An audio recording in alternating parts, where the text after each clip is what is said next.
I did not have all the coins to open this space. Did I do it? Hell yeah, I did. Hey y'all, it's your girl Tasia Lachey, and we back with another video. So today's video is about how I basically opened my salon at 25. So today we're just gonna go in depth about why I opened my salon, why I wanted to open a salon at 25, at the age of 25. A little bit about me. I'm 26 now. I opened my salon back in May 3rd of this year. We have been open for about, we're going on 7 months now, December the 3rd. So it's been about 7 months we have been open. So if you guys see me looking down, I'm looking down at my computer right now to basically keep up with the topics. I wrote down like talking points I wanted to talk about. So for a couple of talking points I have now, it's about me, why I opened my salon, steps I took to open my salon, how much I spent, furnishing, decor, finding employees, my salon journey thus far, and pros and cons, and last it'll be goals for 2022. So basically, so a little bit about me. I'm 26 now. I opened my salon at 25. I literally opened my salon, it had to be probably approximately 1 to 2 weeks before my 26th birthday. So what I did was, I basically, that was my birthday gift to myself, to give myself a salon for my birthday, something I had been wanting pre-COVID. We'll get into talking about that as well. So a little bit about me. I am a licensed esthetician in the state of North Carolina. I've been a licensed esthetician for, say that 5 to 6 times. Licensed esthetician. So I've basically been a licensed esthetician for about 3 years now. I basically have always had a love for the beauty field. A little into my journey. So I started off as a freelance makeup artist. Get into it. I did that for about 2 to 3 years. A lot of people don't know that, and I try to tell people, like, I've been in the beauty industry. It didn't just start with brows. I didn't just start with doing facials. Like, I was not good at none of this shit. Did that for a couple of years, got good at that. Basically, and I just wanted to take my lane somewhere else, and I started to get into brows. Now, brows is my number one. I love brows. Like, I love brows now. I've always been in the beauty field. A lot of people don't know I did go to cosmetology school first, just never finished. Why did you want to open a salon? Why did you want that headache? Why did I want to open a salon? So for me, I feel like what went into opening a salon and why I wanted to open, it was bigger than me. It was always bigger than me. I always wanted girls under me that I could teach, that could learn, and I could teach, and they could learn under my belt. I feel like another reason why I opened is because Charlotte was lacking a couple of things that I've always noticed in my mind, but never saw, like, hey, is there a salon out here for this, this, and this? So I kind of wanted to be a little different. Now, I say, like, now that I've opened, I'm still trying to find ways to be different. As our city is growing, it's hard to kind of find your own little lane without looking like the next salon. So that's honestly what I'm probably going to be working on for 2022, but that's for goals for 2022. That's at the end of the video. I always wanted my own place to call my own. It was more so establishing basically my brand, my legacy here. Now that I have the salon, I will say, like, I don't never want to close it unless something just happens with the space, but I never want to close it. Like, even if I'm not working there, I never want to close it. That's upgrade you aesthetics location is upgrade you aesthetics location, and that's where we're staying. Basically the steps I took to open the salon, it wasn't that much. Like I said, before COVID happened, I wanted to open the salon back in like 2019, 2020. I think more so 2020, during when COVID was trying to like dim down, but it wasn't dimming down. And lo and behold, thank God my mom told me to kind of just wait it out, which is why I waited till this year to open the salon and really take the steps to open the salon. The steps I took to open the salon, you know, I looked for a space. I was on Craigslist up and down. I was on, what are the other places here? Whatever commercial space app search engine I could go on, that's what I was looking for. Mostly Craigslist. I want to say when all those options didn't weigh out anymore, I just was riding around in my car like, okay, let me go find a space, especially like it was a certain area I knew I wanted to be in. So of course, like, I had to make sure where I was looking was the area I wanted to be in.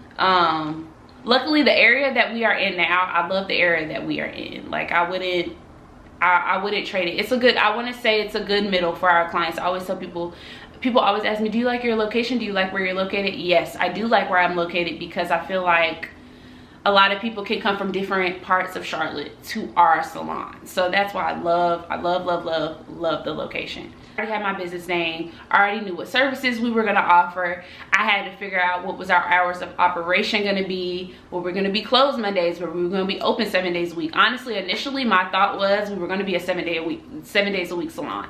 Now that I look at it and I'm in it now, I probably eventually will move to that. But it's a lot of work, especially if I didn't want to work 7 days a week. I would have had to have somebody there literally Monday through Monday, Tuesday, Wednesday, Thursday, Friday, Saturday, Sunday, operating the salon. Because me personally, I'm not doing that. I'm not doing that. I'm sorry, I'm not doing that. So basically, a little backstory on the space. The space that I'm in now, I had seen it previously because it was a girl that's in the beauty industry as well. It was previously a beauty bar. So previously I already knew what the space looked like, and I know who used to be in my space. Seeing the basically for lease sign, I reached out to the landlord company like, hey, how much is the space? You know, how long? Because when you're looking for spaces, you definitely have to ask. Some of these companies definitely want you to stay there for like 3 to 5 years, and I feel like that's what she was trying to get me to sign, like a 3, 4, 5 year lease. And I was like, I'm just kind of starting. So basically I talked her down into a 1 lease. Now when you do that, I will say ask the landlord what they're able to work with you and able to do as a 1 year lease. Because I think for us, the only thing they don't do is kind of something with the cleaning inside the unit that they don't do that I have to take care of, which is fine. So after I did all of that, I viewed the space. Crazy enough, I'm gonna try to insert a video of me looking at the space, and I don't know if I have this exact video, but I put at the bottom manifesting this space.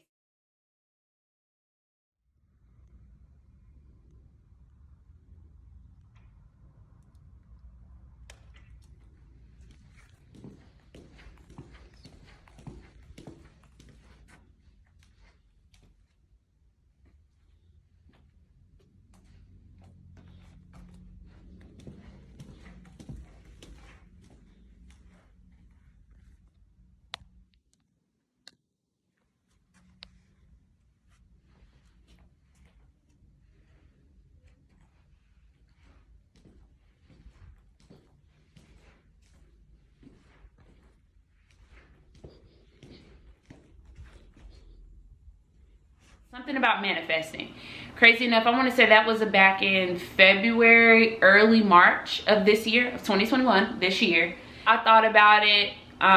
You know, I talked to my parents about it, like, hey, what do you think? Should I get this space? What have you? My parents were a little iffy. Now, I will say, that's the thing about me. When I have my mindset to something, best believe I'm about to do it. So I feel like with this space, I contemplated like, hey, what if we don't have enough clientele coming in, it gets slow, and I can't afford to pay the rent? What happens then? Because we can't just shut down. Like, I feel like for me, I went into this, when I do this, that's it. There's no closing down. We got to figure the fuck out. We got to figure it out. And that's just what it is. So basically, after I thought about it, I told the lady like, hey, I'm ready to sign, got my coins ready. I wanted to go into how much I spent as well. So basically the salon space was about $1,800, included water, and that's it. So basically I had to worry about electricity on my own. So that's an extra bill. When I signed my lease, they make you, depending on your landlord, for mine, they made me do first month security deposit, which equals to 1 month of rent, 1 month of rent. So that's $1,800 2 times. So basically for my space, I put about $3 grand down. Honestly, I'm gonna be very transparent on here. I did not have all the coins to open this space. I did not have all the coins to open this space. Did I do it? Hell yeah, I did. I had to think on it. I knew when I seen the space, mind you, when I seen the space came with, and I'm gonna try to insert a clip of that as well. The space came with carpet, and I know for beauty services, it's hard to have carpet in your space. So I had to figure out, like, I had to ask them, like, hey, are y'all gonna take out the carpet? Luckily they did take out the carpet. They took out the carpet from the front of my space to the back of my space. And it looked totally different when they finished it. And I mean, they took it out the front, back, they did the trimming. It looked totally different.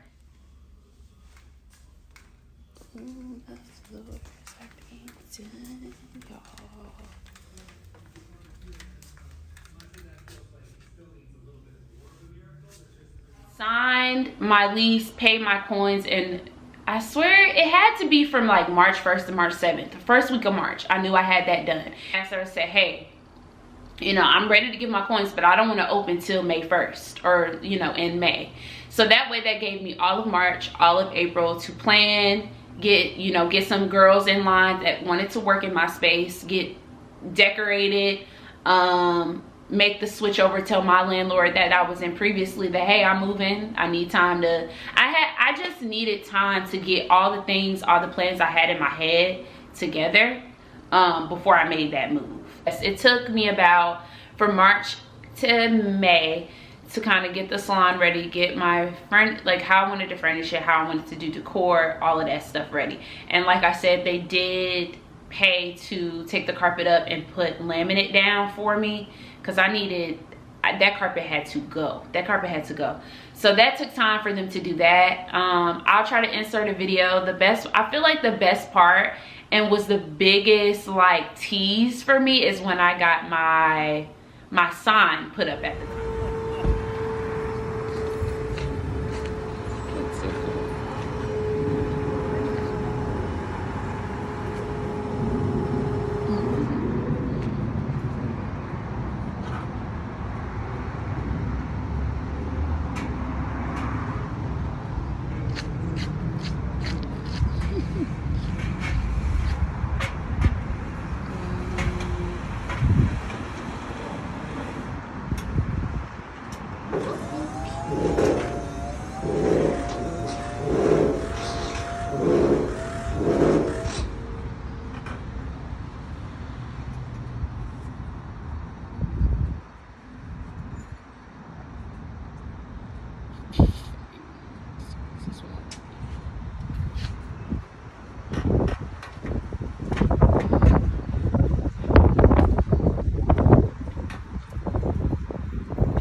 Good? Yay! We're so cute. That sign up, that shit hit me like, oh, we own a salon now. Like, this isn't just for looks. This isn't just for play. I own it. Now let's get into how I wanted to furnish, how I wanted to do decor. Now for me, if you don't know, I love pink, I love pink, I love pink, and I love pink. So my colors are pink and gold. I love pink and gold, so I knew I wanted to incorporate, you know, gold. I wanted to incorporate gold accent furniture, so I do have some gold furniture in my salon. Amazon, Walmart, Wayfair were like the top 3 I looked at. Now for inspo, I looked at other people's salons. I know on Instagram, I'm a really big hashtagger. So I went in there and hashtag salon decor, salon suite, just to look at different people. So like, they didn't even have to have a salon. I just wanted to see like how people were decorating their spaces, because how my salon is set up, I have my own room and I have a room across the hall from me that I need to be working on. Stay tuned for that. Now, as far as like how much I spent for furnishing and decor and all of that, who knows how much I spent? Honestly, I know I spent thousands.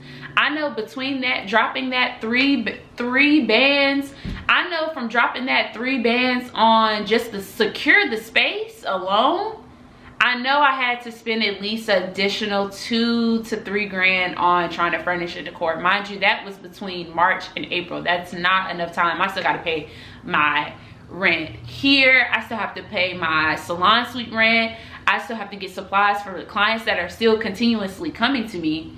You know, advertising. It's a lot I had to still do. So now we're going to get into how I found my employees. So basically for me, how I tried to look for employees, I tried to post on Instagram, like especially as soon as I signed my lease. What I did was I made a post like, hey, I have a new space, I'm looking for other licensed estheticians, other cosmetologists to come into space with me. You know, what I was looking for, how they would be paid, you know, what the space looked like, you know, etc. So basically how I found, it was either Instagram, I was looking on Instagram, hopefully I was hoping somebody would DM me from Instagram like, hey, I'm looking for a job, I want to work there, what's this about?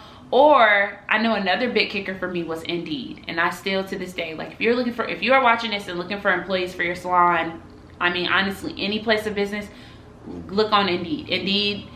Indeed is just a really good place to look for employees. So basically, when I secured my spot, I knew I wanted, honestly, I had room for 4 lash techs. I had room for 3 other brow artists if need be. So basically when I started looking for employees, I basically started looking for lash artists, brow artists, basically anything that I did. Any service that I do, I was looking for peak girls that did kind of the same type of services. That way the salon flowed. We all kind of did the same thing and could piggyback off each other's clients. So basically, you know, you put up there like what you're looking for, the job description, how they'll be paid, what you're looking for in an employee. I put all that info up, and basically how it worked is that the girls, whoever inquired, they were sending me their resumes and or just like a little bit about me, or you know, basically their experience. I needed to know their experience as well too before I reached out to them. So basically when the salon opened, I started with, it was 4 of us. I started with 3 girls. I had one that did specifically just brows, and the other 2 I had one that did specifically just brows, and the other 2 did lashes. So they were like full-time. All of them were full-time as well. Now to get into my salon journey thus far. I would say thus far, I'm stressed the fuck out. I mean, it's been great. It's just a lot of work. You know, it's crazy because I get a lot of people, they come in, they're like, oh my God. They're like, kind of like, they're jealous of me. And I'm like, no, please don't be jealous at all. This is a lot of work. A lot of people, that's why I wanted to create a YouTube and really show like what goes into the shit. It's a lot of stuff that goes into this, like payroll, firing. I've had to fire since May. I've had to fire 1, 2, basically 3 people. Now that's another video. We're gonna do a video on that, like story time of the people I had to fire, why I fired them, how some escalated. That's another video. That's another video. Overall, I say it's been great. I love it. I wouldn't trade it for the world. I love what I do. I love that people kind of look up to me, you know, ask me for advice on how to get a salon. I love that. I'm kind of in the game now, so I'm experienced to kind of tell you how I did it, how I got my salon. It's different for everybody, but how I got my salon, I normally just share because that's just who I am. I'm just gonna share it to you because why not? Like, it's salon spaces all around Charlotte. Like, get one. I can help you. You know, tell you what I did, and you can just go from there. So, pros and cons. Let's get into those. Let's get into those. The pros, I would say the pros are, there's nothing like saying, oh, I own my own salon. I love saying that. That's my biggest flex. Another pro, obviously when I'm not at work, the girls are still making money for me. So normally if I go on vacation, I'm never really stressed out because I know it's still going to be some type of money flow coming in because I'm not working. My employees are working for me. Another pro is I do get to meet a lot of different other people now because I do have 2 other girls that work under me now. So, you know, I get to meet their clients. Sometimes I do meet other people in the beauty industry, so that's cool as well. Another pro is I feel like when I started doing pop-up shops and seeing how people host it, I was like, oh, I like this idea. I like that they host pop-up shops. So now that I have a salon, going into the new year, that is something that I want to focus on more is events. So we will be doing events in my salon because my salon is pretty big to hold events in. So that's what we'll be doing. So I'm excited for that. Now let's get into the cons because there's slightly a lot of cons. The pros outweigh the cons. Let's just say that, but there is cons. Now, one of the cons are everything is on me. That rent gotta be paid by me. Supplies gotta be ordered by me. Client complications have to be dealt with by me. The booking site has to keep updated. I have to come up with specials. Booking site specials, that's all on me. This is a con we're dealing with right now. Something goes wrong with your space. It's a little bit different when you have a commercial space. So if something goes wrong with your space, something just goes wrong with your space, and either you can reach out to your landlord to figure it out or you have to figure it out yourself. So right now, what's going on in her salon, our heat is out.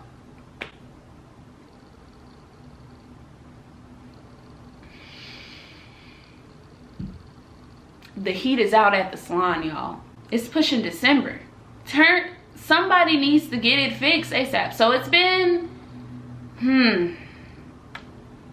approximately 3 weeks our heat has been out, and I'm trying to keep calm. So like I said, that is a con. Like, that's nothing really our landlord can control. I've been emailing them back and forth to just try to get some updates. Right now, I don't know when the heat will be back on. So right now I'm having to like incorporate heaters and stuff like that. I feel like they're giving me the runaround, but like I said, there's nothing really I can do but to wait on the new units. Stay tuned for when that comes back on. Maybe it'll be in a vlog or something. All right, so I feel like another con is, you know, since we do not have a receptionist right now, granted that'd probably be another story. We did have a receptionist at a point in time, not that long, when I started realizing how much I was paying her to literally kind of not do anything. So I was like, it's either I'm gonna have to get a receptionist and pay her. She's not gonna be there full time. She's just gonna be there more so closing times.